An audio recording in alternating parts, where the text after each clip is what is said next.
do this way. First, I want to finish that average case efficiency example, a simple example. Yeah.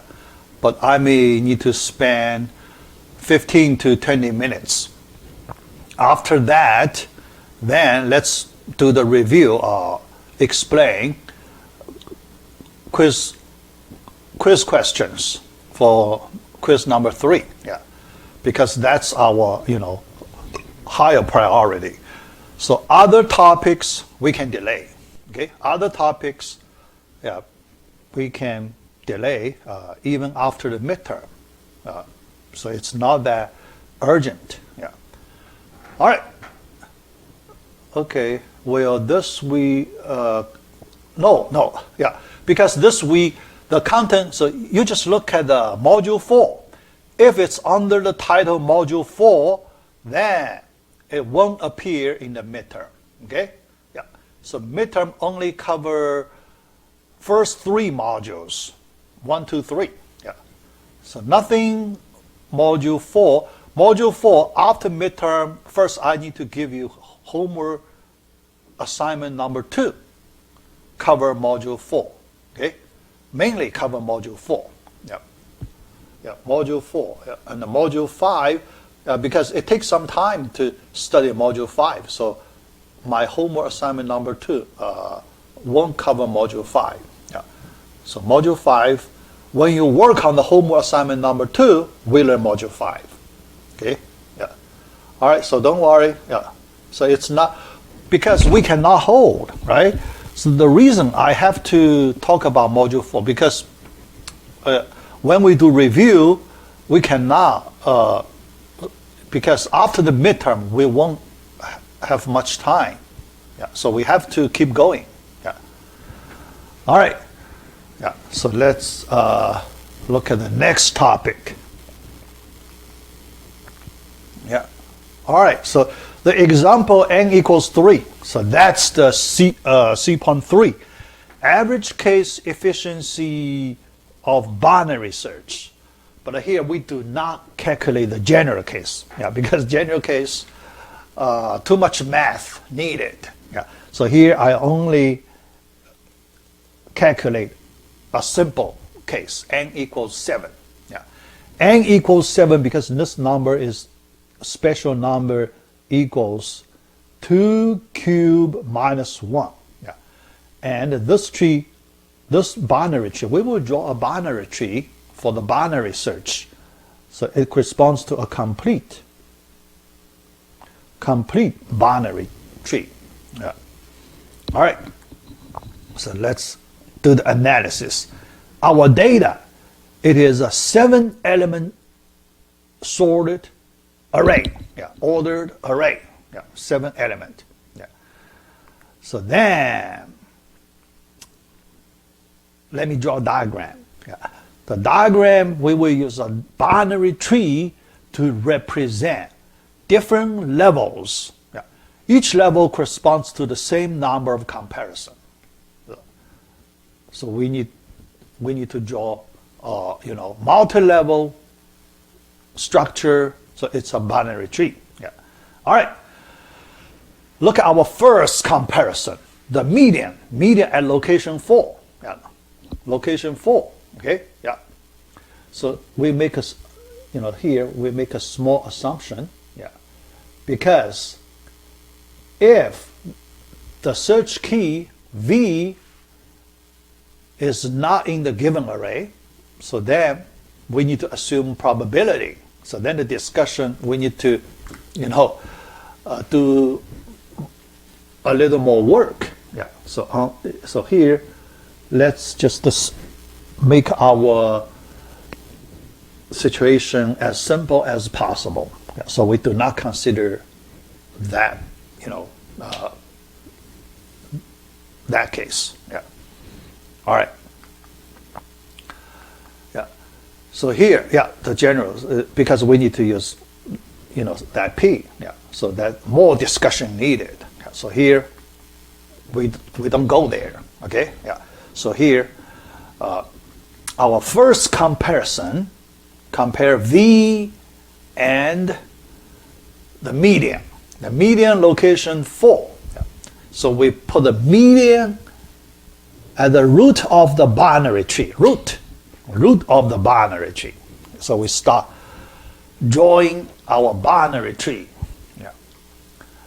And this level, the top level, so this is the top level, this level corresponds to comparison number 1.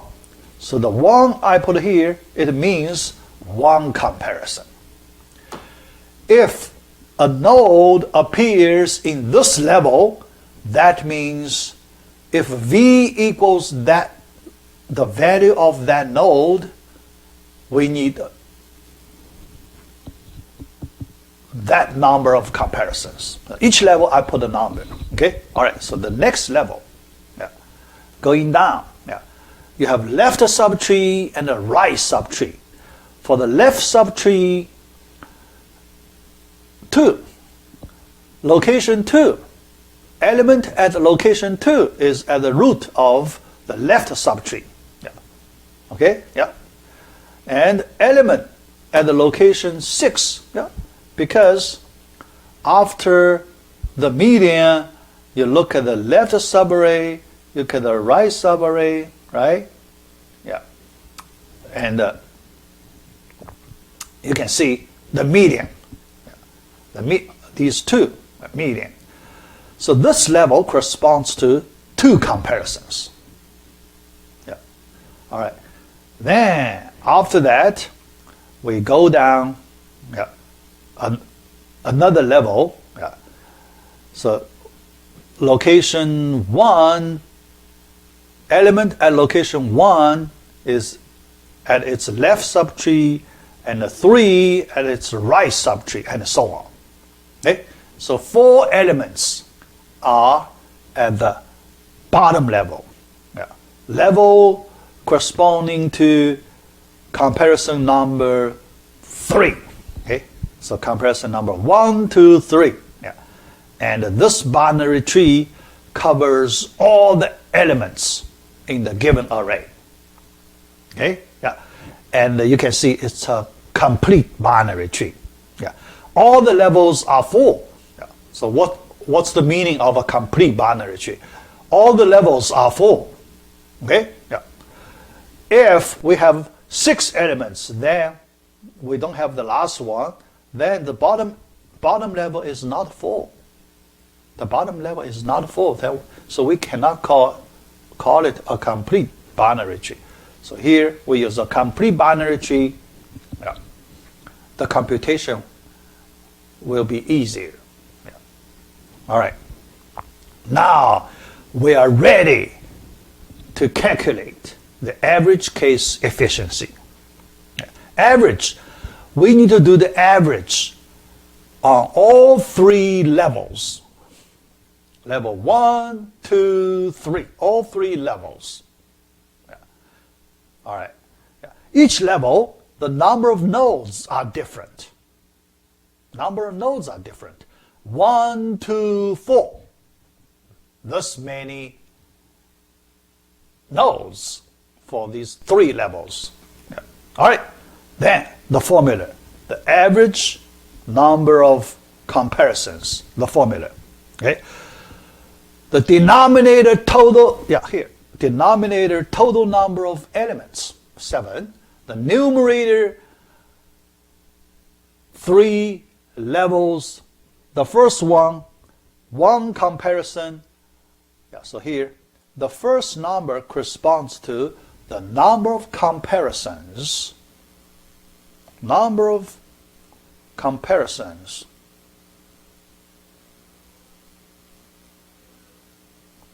for this level. The second, number of nodes. Second, number of nodes in this level.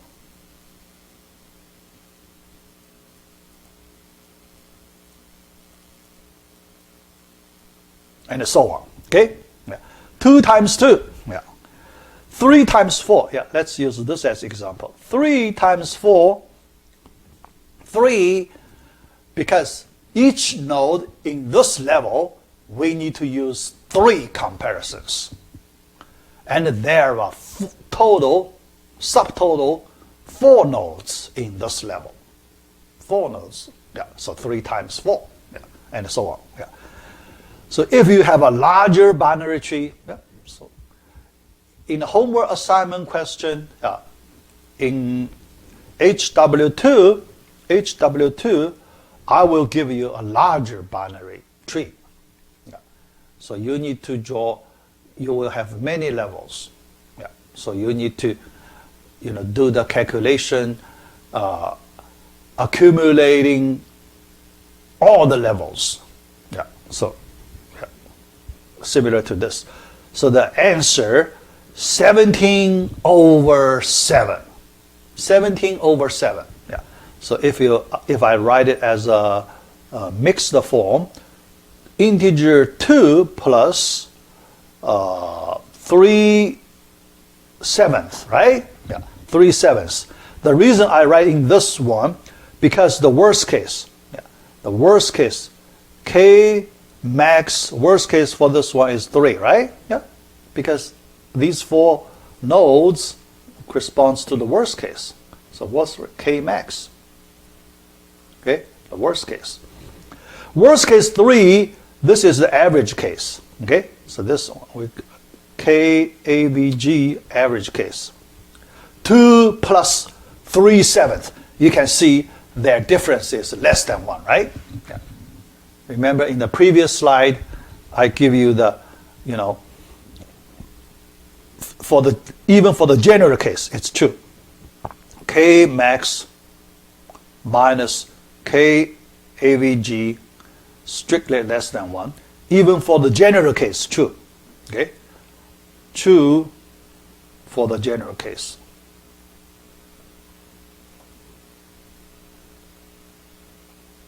Case. Okay? Yeah. All right. Yeah. So that's the example. Yeah.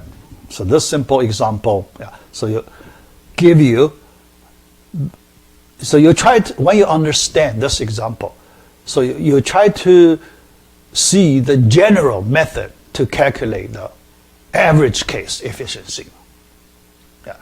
So here, in general, when we calculate the average case efficiency, usually we do weighted average. Weighted average. Okay? Yeah, weighted average. Yeah. Yeah, because here you can understand as a weight. Okay? Yeah. So what's the weight? Yeah. All right. So one comparison, what is its weight? 1/7. That's the weight. 2 comparison, 2/7. 3 comparison, 4/7. Yeah. That's the, for different number of comparisons, the weight number is different. The weight number is different. And we did the weighted average. Yeah. So that's the general understanding for the average case efficiency. Yeah. You use this view. You use the weighted average view to understand the general average case efficiency. And you need to figure out the right weights. Yeah. All right, yeah, so that's this example. Yeah. And next, I want to skip this, general selection problem, yeah, because this topic is not that urgent. So I want to move to, quiz number 3. Yeah, so here, the slides I want to talk about other. So this review. So we set higher priority for the midterm review. Yeah. So let me start explanation. D.1. Explain questions of quiz number 3. Yeah. All right. Yeah. Oh, Yeah, so before I start explanation, let me explain let me say something about the midterm. Yeah, because starting on Wednesday, we will have the online midterm test online. All right, yeah, and the due date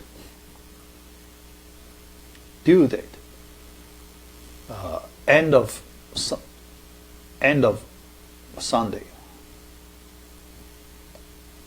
End of Sunday. Same week, okay? Yeah. Sunday in the same week. And so the midterm we will have two parts, right? Part A and the part B. If you have question, you just type in the chat area so I can answer your questions. Yeah. Part A, we make it the same as quiz number 4. Okay? Quiz number 4. 10 questions. The setting, the style, the same as the previous 3 quizzes. Yeah. So you're familiar with that. Okay? Questions. 10 questions. All right. And part B, 15 questions.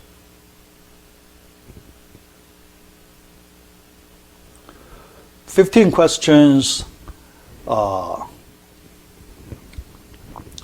problem-solving questions. Okay? Yep. Because the concept questions we already covered in part A. So part B, so we will do problem-solving questions.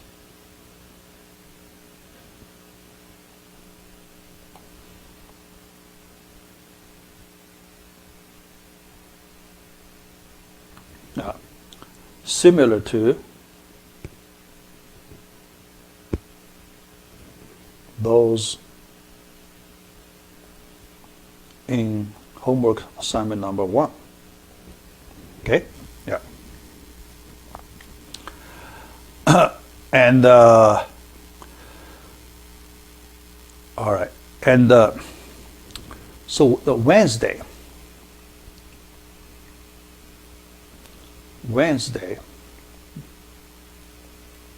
July the 10th, Wednesday, we have a normal class. Yeah.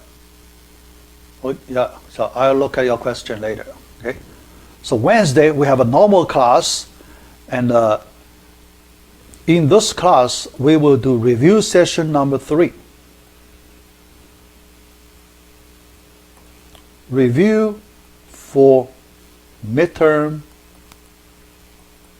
our 3rd session, number 3, and in this class I will explain basically all the questions, whole questions in homework assignment number 1.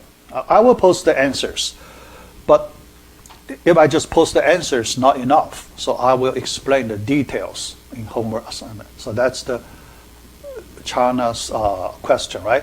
Will a key? Yeah, I will post the key. So I will do grading tonight and tomorrow. Okay, yeah, 2 days.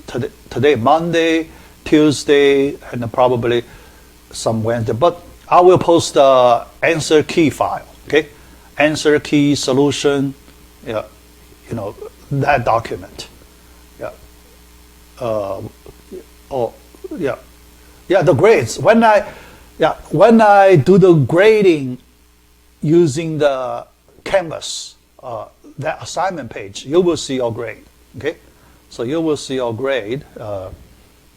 Yeah, and actually, I will send you the graded file. Yeah, because when you submit, let's say a PDF file or Word file, so then I use, my software, pen my software, so I can do the grading. So I will send you back the graded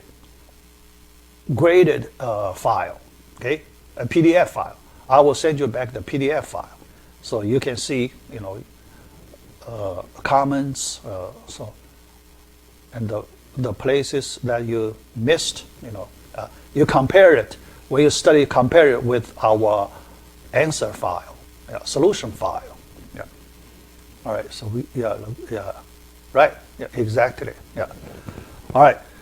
So that. But I need more explanation on Wednesday. Yeah. Because if you just study the answer file, solution file, some parts it may be hard to understand. So on Wednesday I will explain, to help you understand better. Yeah. Wednesday's class. Yeah. And so then, because the midterm will be given after Wednesday's class, okay? So the midterm given after our Wednesday's class.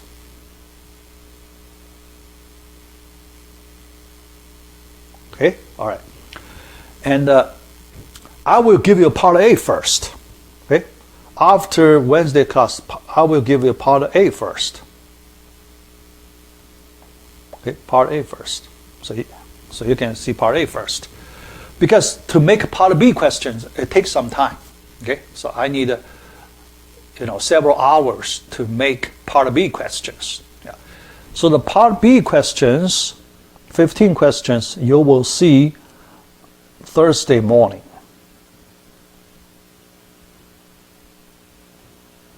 Thursday morning. Oh, sorry. Okay? Yeah, Thursday morning. Yeah. So you can work on part A first. Before you see part B questions, so you can work on part A first. Yeah. Yeah. And part B. Yeah. So here, part B. Yeah. Part B questions relatively hard. Yeah. Part B. So usually, because problem solving, you may have some challenging. Yeah. But the questions, although challenging, but basically modified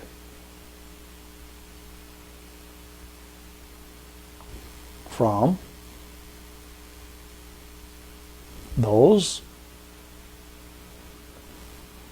in homework assignment number 1. Okay? Yeah. Homework assignment number 1. Yeah. Yeah.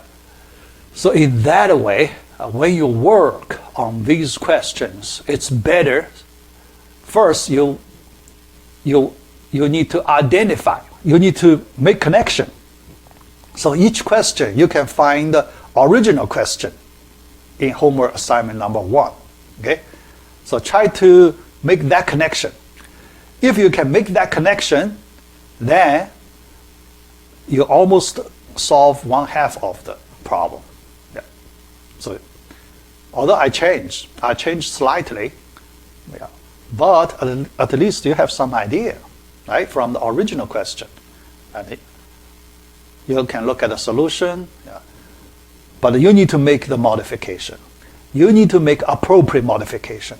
And some of the modification may not be trivial, okay? You need to do some meaningful work. Yeah. Some of the modification, you really need to do some meaningful work. Okay, non-trivial work. Okay, yeah. Yeah, so that's usually I do, yeah. All right? And because this part, problem solving, relatively hard, right? Relatively hard. Okay, yeah. And as usual, I give you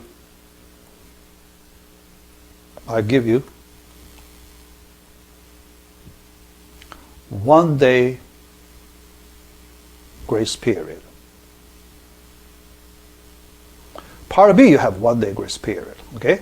Part A, relatively easier, so I do not give you a grace period. All right? Just the deadline. Just meet the deadline. Okay? Yeah. Part B, you have 1 day grace period. Yeah. So that's, some useful information I like to give you before the midterm. Okay? So if you have any questions, so you can type in the chat area so I can answer your questions. Yeah. So before the new review session, so I just give you information here. All right? Yeah. The plan. Yeah. Yeah, time limit. Yeah. All right. Because it's online, right? Online, so in my assignment, I do not set time limit. Okay? Yeah. So you have, let's say, you have Thursday, Friday, Saturday, Sunday. So you have 4 full days, 4 days, 4 complete days, okay? Plus 1 grace period, right? So 4 plus 1, all right? So I do not give you time limit for this assignment, like 2 hours, 3 hours, no such time limit. But you just use the deadline, but the deadline is 4 plus 1 days. Yeah. Okay? For the official period plus 1 grace period. Yeah. Will part B be a quiz on, or a worksheet? Part B will be PDF file, okay? It's not in quiz format. So part B I post as PDF file. Just like homework assignment number 1. Like homework assignment number 1, PDF file. Okay? Can we log back into the midterm if we log out? Yes, Canvas, right? Yeah, you can always log in. Yeah, so here, all right, Tanya, so for your question, do we have to complete it? Yeah, no, yeah, so actually, yeah, so for Tanya's question, because, yeah, think about how do you do your work for homework assignment number 1? Yeah, there is no counter. There is no time counter. Yeah. For the quizzes, there is a time counter, right? You can ignore it. But for homework assignment, there is no counter. Okay, time counter. So you do not have any, session thing, no session thing. You only need to submit your work by the deadline. Yeah, but by the deadline, but plus 1 extra day if you need it. 1 extra day if you really need it. Yeah. Oh, that extra day you need it. Yeah, because I have another policy. Yeah, another policy. Yeah. So here I want to let you know. Okay, another policy. Yeah. All right. Although it's a good thing, so for you, sometimes you may need that 1 extra day, right? To do better work. Yeah. But this time, that extra day, I want to do in this way. Because I want to encourage those students who can complete in 4 days, the students who can complete in 4 days, if they submit by the deadline, I will give them 2 bonus points. Okay? So I give the students 2 bonus points. Only 2. Okay, not too big. Yeah, but still 2. All right, still 2. 2 bonus points if submit by the deadline. Okay, so that means if you do not use the grace period,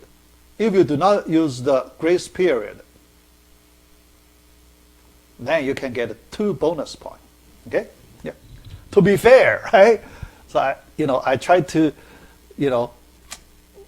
make it a little fair, because some students, they don't need an extra day. Yeah. So they can make it in 4 days. So for those students, they can earn 2 bonus points. Okay? Yeah.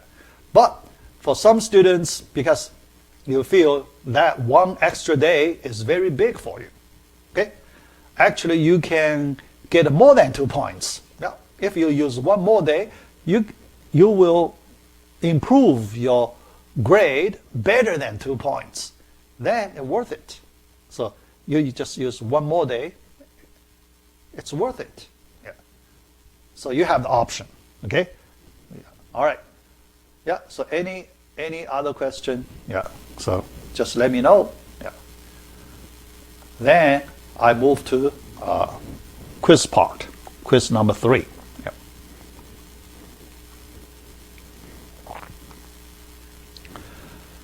The first question. Yeah. An efficient algorithm does not have to perform well for the relatively small problem size. Answer is true. Yeah. The reason I explain in class, but I use different language. So here, because when the problem size is small, it's very common that usually efficient algorithms do not perform well. The reason is because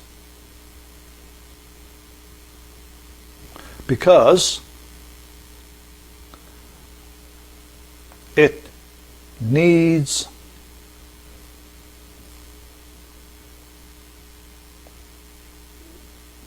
to spend time on the overhead part.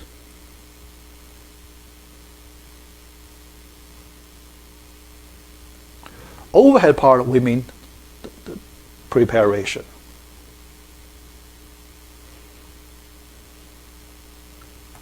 Preparation, or setup. You need to do some work to, get things ready. Okay? That takes time. Yeah. And for the relatively small problem size, the overhead part usually greater than the computing part. Okay? Computing part. Yeah. But we want to compare the computing part, right? Yeah. So, yeah, but the overhead part, you cannot avoid overhead part. Preparation. You always need to do preparation. Yeah. Yeah. So for that reason, so we don't look at when we compare 2 algorithms, usually we don't look at the relatively small problem size. So we usually look at the relatively large problem sizes. Yeah. Because there can be another right, yeah, omega look at right. And actually, yeah, for Jamie's question, no matter you use big O of n, or big theta of n, any other asymptotic notations, these asymptotic notations, in general, we can say not good for small problem sizes. Okay? Not good. Okay? Not good means the error part will be bigger. Okay? Error part could be pretty big. Yeah. So if you use that, your error usually very big. Okay? Could be out of control. Yeah. The error part, when you consider relatively small problem sizes, could be out of control. Okay? Yeah. Too big. Yeah. Too big. Yeah. So that's why we don't look at when we do comparisons. So we bypass the small problem sizes.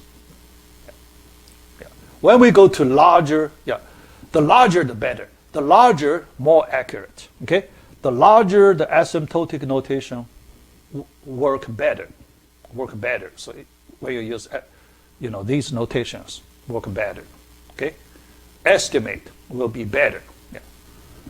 All right. So that's our first question. Yeah. Try to help you understand asymptotic notations better. Yeah. Second question, another one about asymptotic notation. The answer is yes. Let me explain why. First, let's look at the first part of the condition. When f belongs to big O of g of n, we know by the definition. Here, in order to understand better, we need to go back to the definition of asymptotic notation. This means you can find a positive constant c such that f of m, because this big O is a upper bound, c1 times g of n. So here we can assume these functions have positive values. Okay, so for n sufficiently large, that means greater or equal to n1. Okay. The second condition, omega lower bound, that means we can find a c2 greater than 0 such that c2 times g of n less than or equal to f of n. But for, we need to give a sufficiently large condition, n greater or equal to n2. Okay, and n1, n2. Now to combine these two inequalities. So we have two inequalities, one upper bound, one lower bound. But when we combine these two inequalities, we need to make our n0 equals the maximum number of n1 and n2. Okay? Then for n greater or equal to n0, we have both upper bound and a lower bound.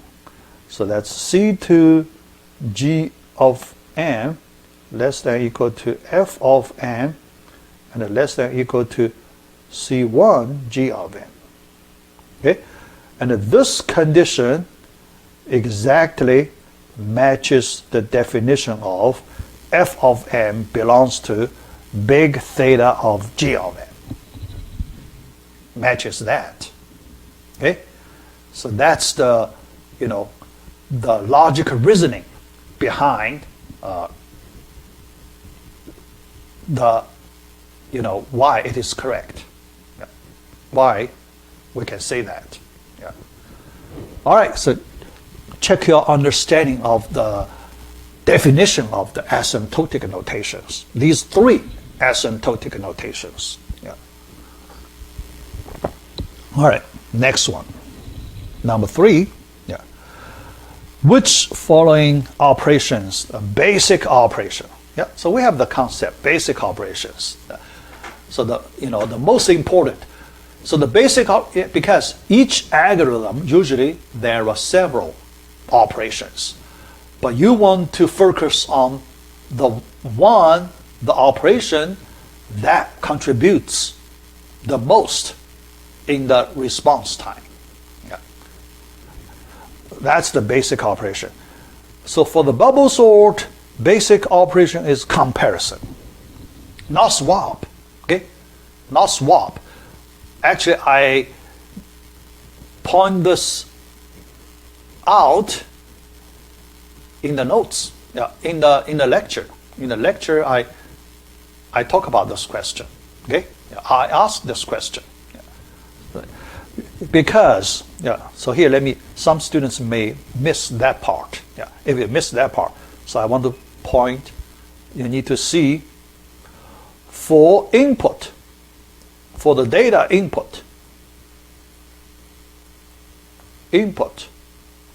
Okay, array, right? Data input in ascending order. So the data given. So the array already ordered in ascending order. Okay? No swap is needed, right? Because ascending order, no inversion, right? No inversion. Yeah, I hope you know that inversion concept.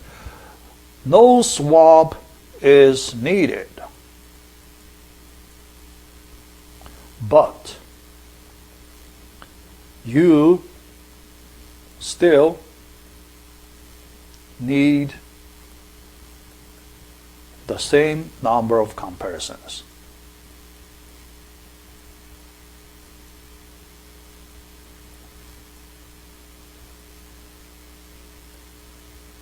So you can see which one is more important, right? Yeah. Comparisons is more important than the swap operation. Yeah. All right. Yeah.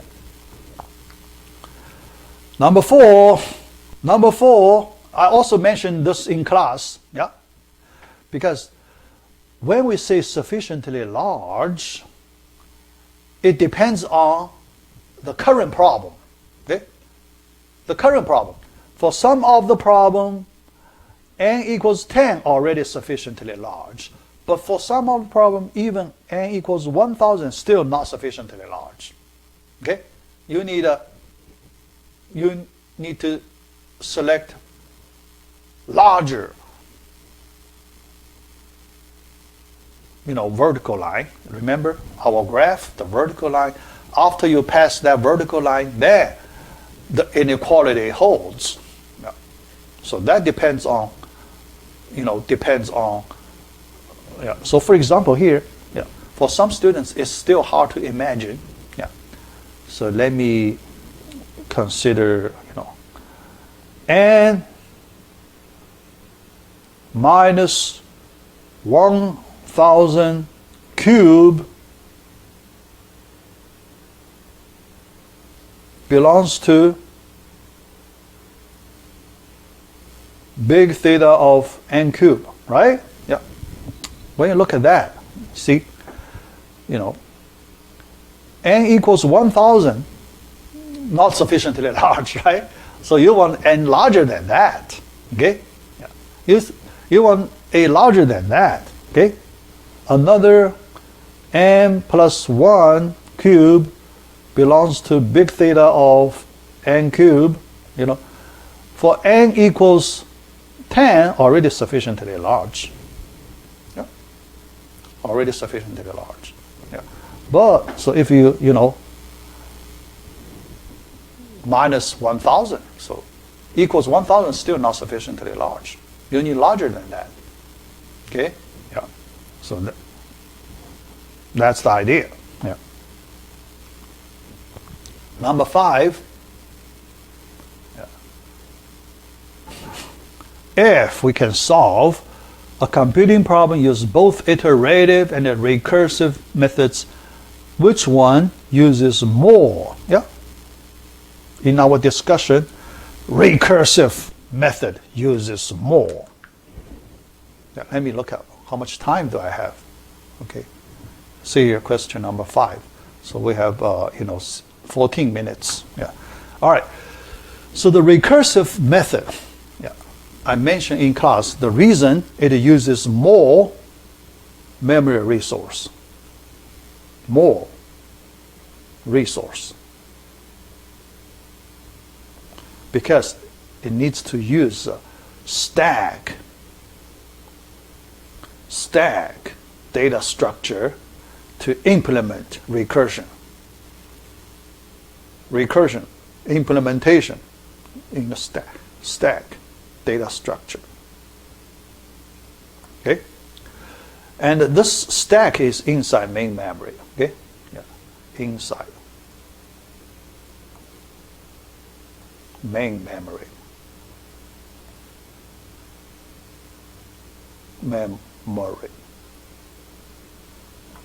And the problem is the stack could be very deep. Okay?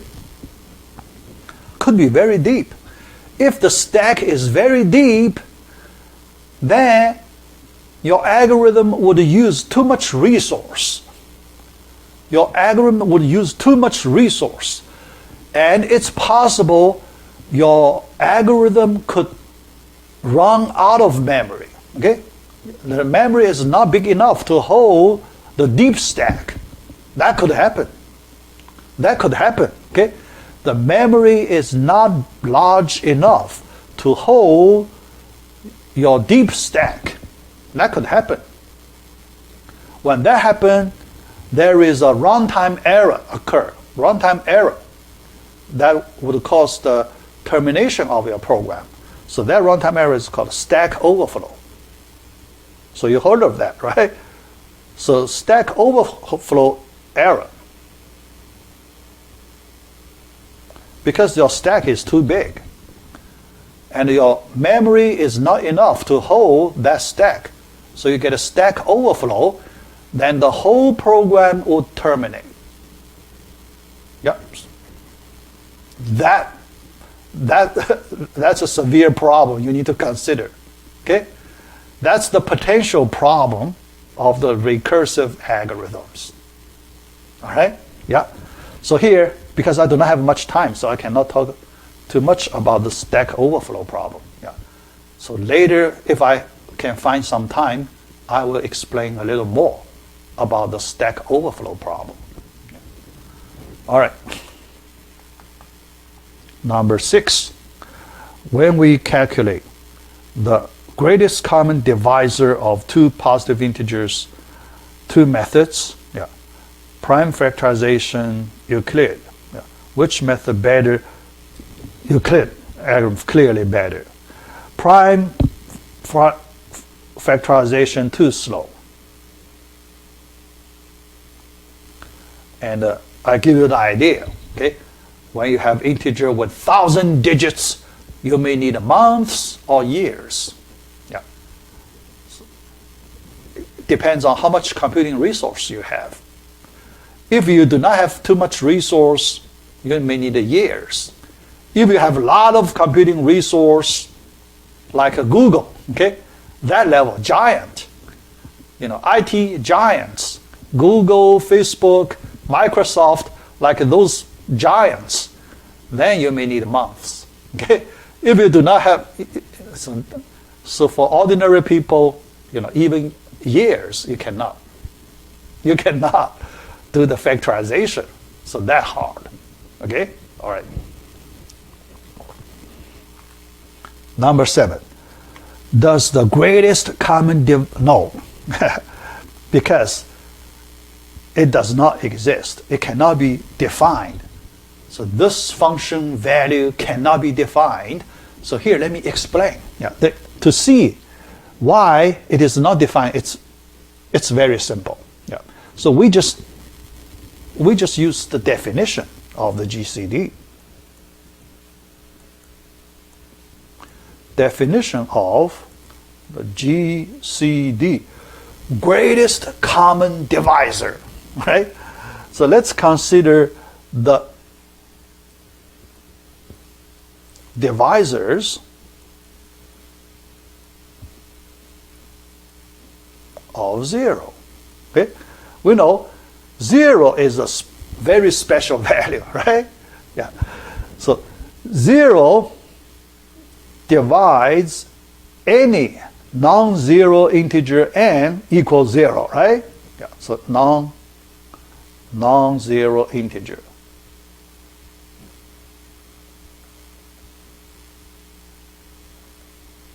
Yeah. So that means this tells us any non-zero integer is a divisor of 0. Okay? Now we have two zeros, 0 and 0. Okay? Yeah. So let's consider a sequence of non-zero integers, 1, 2, 3, 4, all the way, n to infinity, all of them are non-zero divisors of both zero numbers, right? And which one is largest? You cannot find the largest, right? Yeah.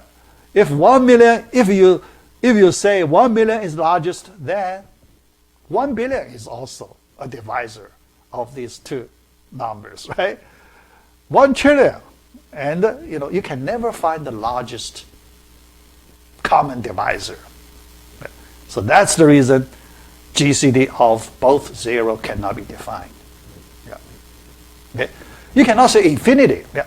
Some student may say, oh, because if you cannot, we just say infinity. No, infinity is not a number. Okay, when we say, if we define a value of GCD, we have to use a concrete number. Infinity is not a number. Okay, so you cannot say we can define 0 and 0 GCD of 0, 0 to infinity. You cannot. It's not a number. Okay, infinity is a concept. It's not a number. It's not a valid number.